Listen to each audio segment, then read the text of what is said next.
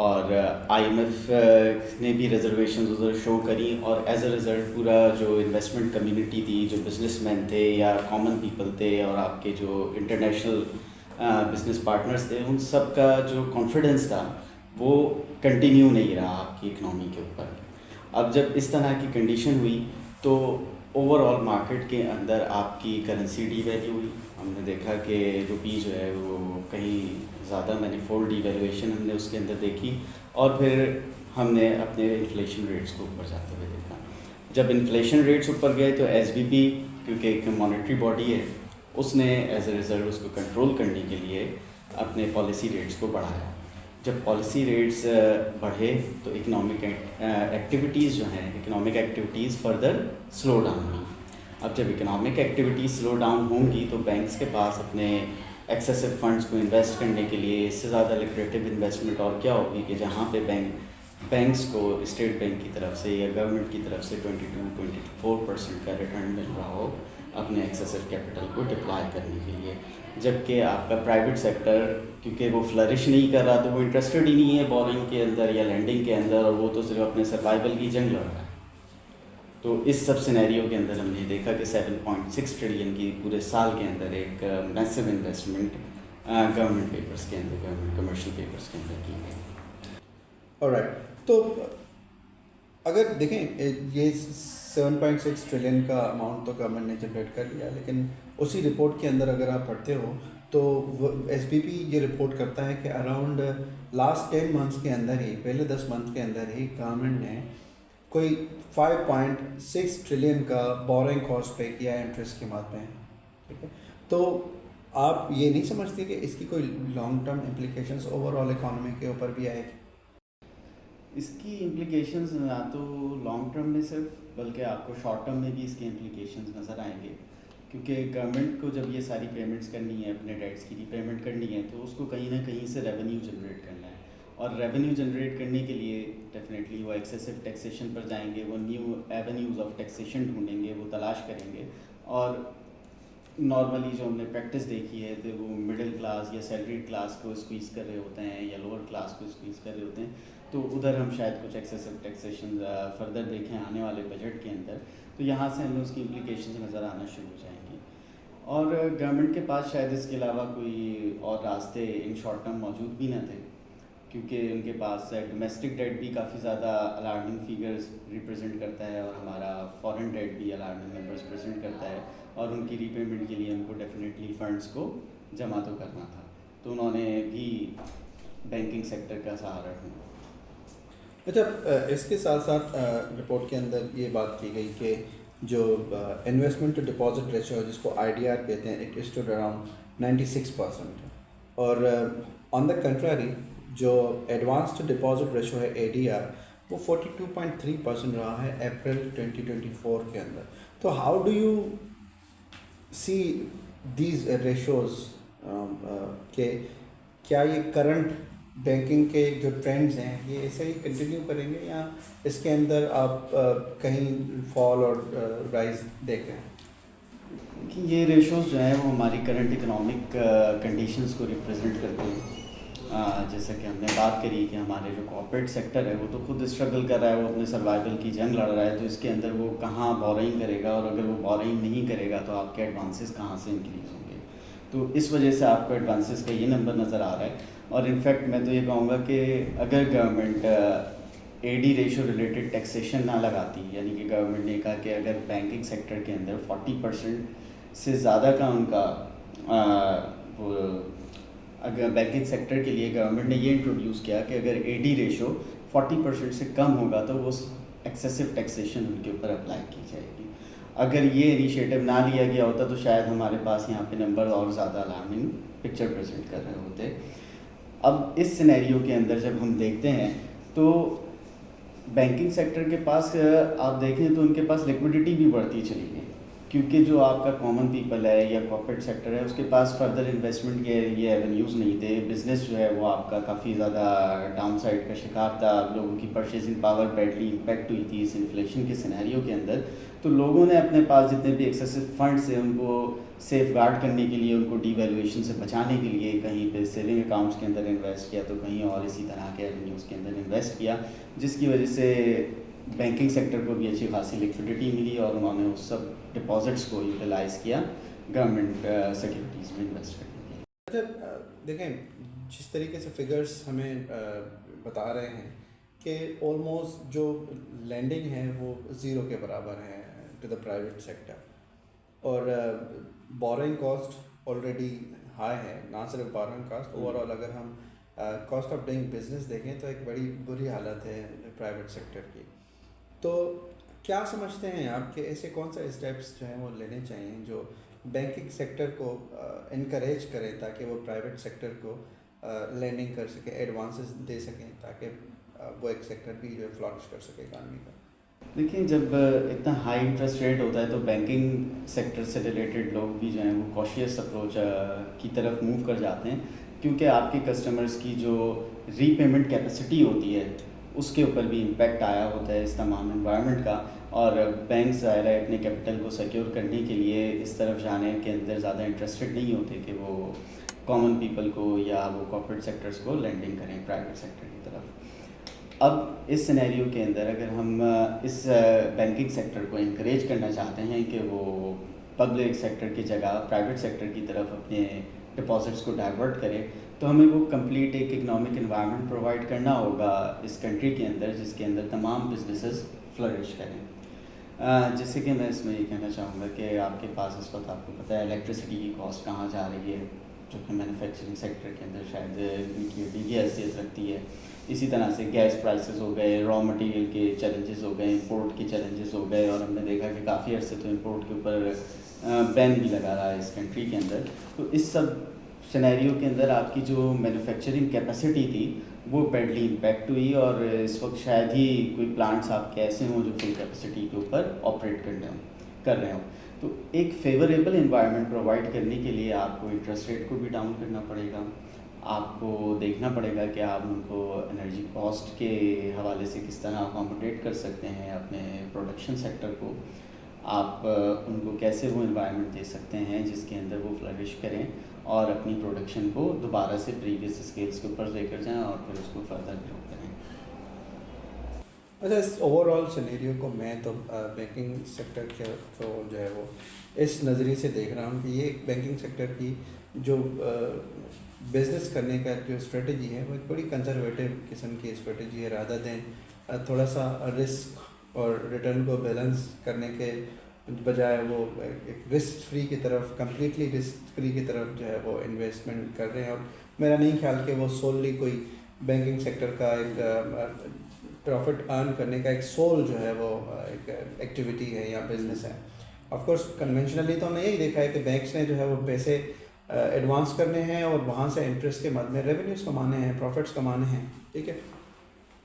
تو اگر یہ جو کرنٹ ٹرینڈس اگر کنٹینیو رہتے ہیں تو آپ کیا دیکھتے ہیں کہ بینکنگ سیکٹر کی اس اسٹریٹجی کے اندر پروجیکٹڈ چینجز آئیں گی, یا آپ کچھ اینٹیسپیٹ نہیں کر رہے, یہ چیزیں ایسے ہی چلتی رہیں گی؟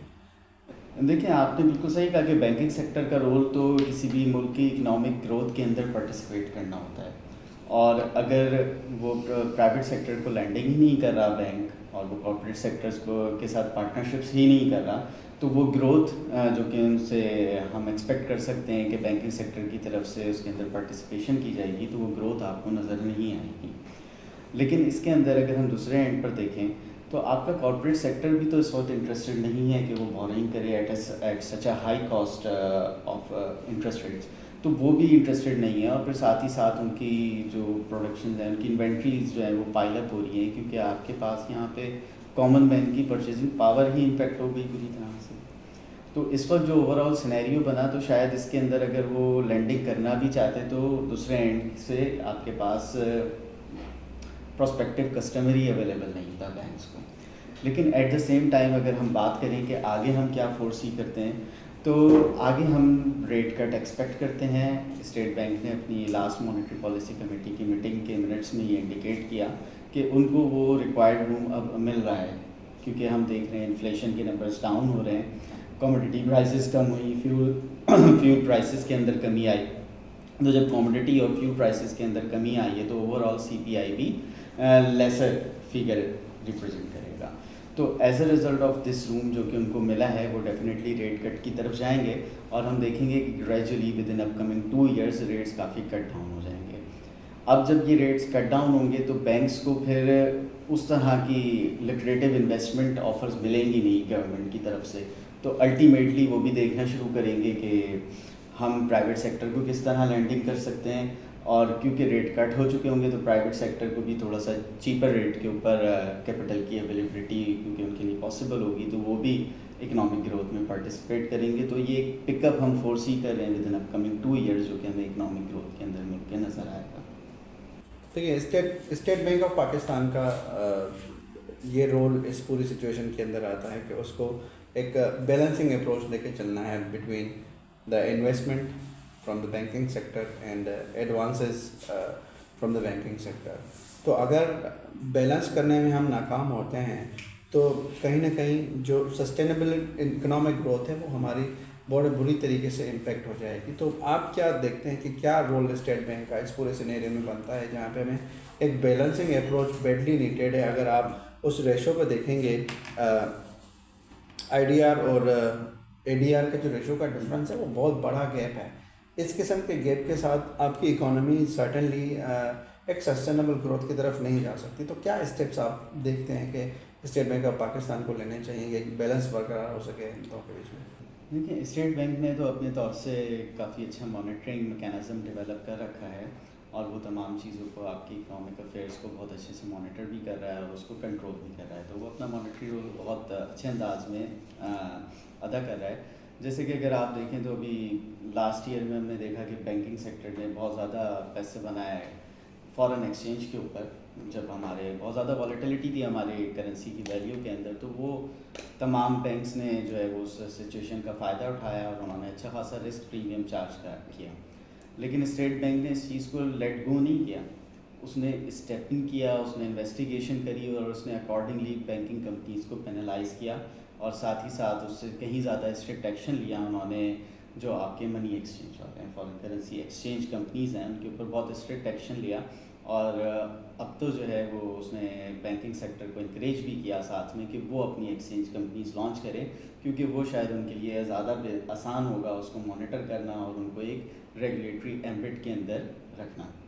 تو انہوں نے اپنا رول یہاں پر ادا کیا. لیکن جہاں تک ہم بات کریں آئی ڈی آر اور اے ڈی آر ریشو کے حوالے سے کہ وہاں پہ اسٹیٹ بینک زیادہ رول پلے نہیں کر پایا, تو اس کی وجہ تھی آپ کی ملک کی اوور آل اکنامک کنڈیشنز, کہ جیسے کہ میں نے کہا کہ ان کو یہ بھی نظر آ رہا تھا کہ کارپوریٹ سیکٹر اسٹیٹ کے اوپر بورنگ شاید نہیں کرے گا, تو وہ اسٹیپ ان کر زبردستی یہ کام نہیں کروا سکتے تھے. And at the same time وہ اسٹیٹ کو کٹ ڈاؤن بھی نہیں کر سکتے تھے. جو انفلیشن کی کنڈیشن چل رہی تھی تو بالکل اسکائی راکٹ پوزیشن کے اندر چل رہی تھی انفلیشن کی کنڈیشن, تو وہ اس کو بھی نہیں روک سکتے تھے. تو وہ 22-24% کے اوپر وہ انٹرسٹ ریٹ کو, پالیسی ریٹ کو مینٹین کر رہے تھے.